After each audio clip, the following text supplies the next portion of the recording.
Role घ्या. मुख्यमंत्री युवा कार्यपरिषदेच्या विद्यार्थ्यांच्या अनुषंगानं गेले अनेक दिवस आम्ही सातत्यपूर्वक महाराष्ट्रामध्ये वेगवेगळ्या जिल्ह्यामध्ये वेगवेगळ्या तालुक्यामध्ये वेगवेगळ्या पद्धतीनं आंदोलन करत आलो आहोत. तब्बल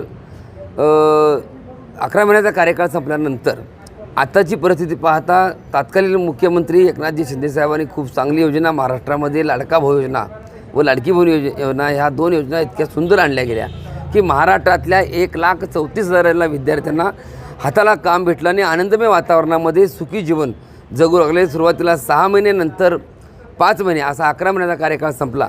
त्यावेळेस आम्ही तत्कालीन मुख्यमंत्री व आताची उपमुख्यमंत्री एकनाथ शिंदेसाहेबांची भेट घेतली, अनेक मंत्री महोदयांची भेट घेतली आणि त्यांनी सांगितलं की याच्यावर तुम्ही मार्ग काढतोय, तोडगा काढतोय. अनेक निवडणुकीमध्ये आश्वासन दिलं, जिल्हा परिषद निवडणुकीमध्ये आश्वासन दिलं, नगरपालिका निवडणुकीमध्ये आश्वासन दिलं, आमदारकीच्या निवडणुकीमध्ये आश्वासन दिलं.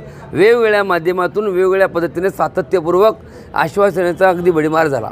आम्ही सरकारच्या विरोधात नाही तर सरकारला आम्ही विनंती करतो आहे की महाराष्ट्रामध्ये हे रोजगार मुलं जे आहेत बेरोजगार झालेले आहेत, वेगळ्या वळणाला चाललेले आहेत, त्या मुलांना हाताला काम भेटलं पाहिजे ही प्रमुख मागणी घेऊन श्री संत बागडेबाबा मानवमित्र युवा कार्यप्रशिक्षण महाराष्ट्र राज्य याच्या वतीनं वेगवेगळे आंदोलन, छत्री आंदोलन असेल, नागपूर या ठिकाणी चॉकलेट मोर्चा असेल, वेगवेगळ्या पद्धतीनं सांगलीमध्ये अमरण उपोषण असेल, नाशिकमध्ये नदीच्या काठी आंदोलन असेल, वेगवेगळे आंदोलन केले तरी देखील सरकार मायबापला ह्या युवा प्रशिक्षणाची दया येत नाही आहे.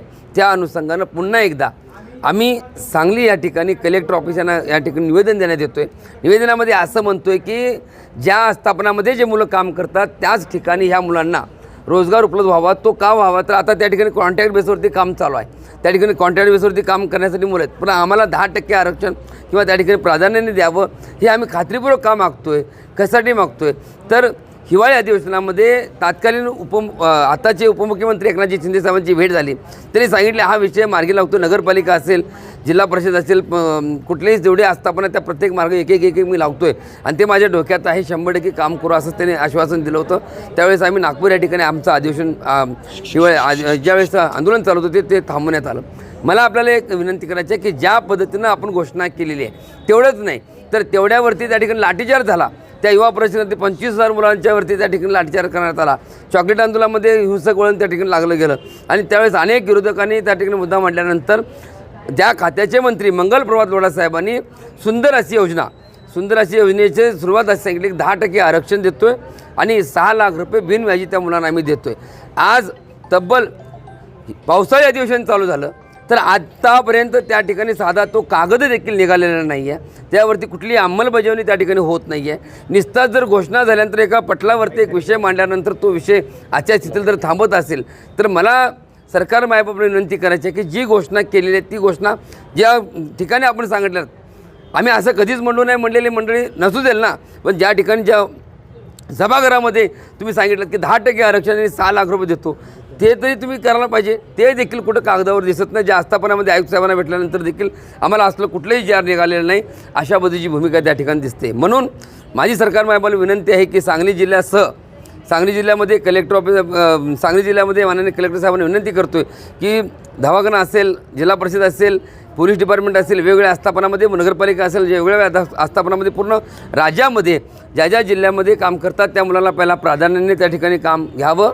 त्यांना पगार सुरुवातीला 6,000, 8,000 आणि 10,000 होता, त्यावर देखील ती मुलं काम करायला तयार आहेत. याच्या व्यतिरिक्त तुम्ही ज्या योजना करता त्यामध्ये 10% आरक्षण त्या ठिकाणी उपलब्ध व्हावं, तिचा परिपूर्ण फायदा ह्या मुलांना पहिला व्हावा. त्यानंतरच आपण दुसऱ्या माणसाचा विचार करावा. आमच्या प्रमुख मागण्या आणि जे पटलामध्ये ज्यावेळेस हिवाळी अधिवेशनामध्ये जी घोषणा केली होती त्याचा GR निघावा.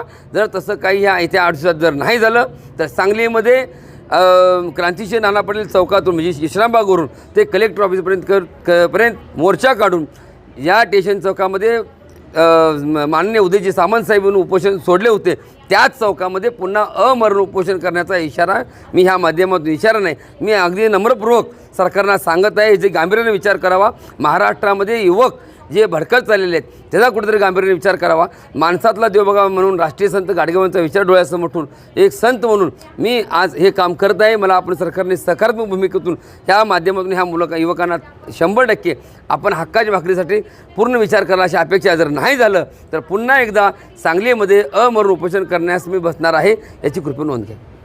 ओके.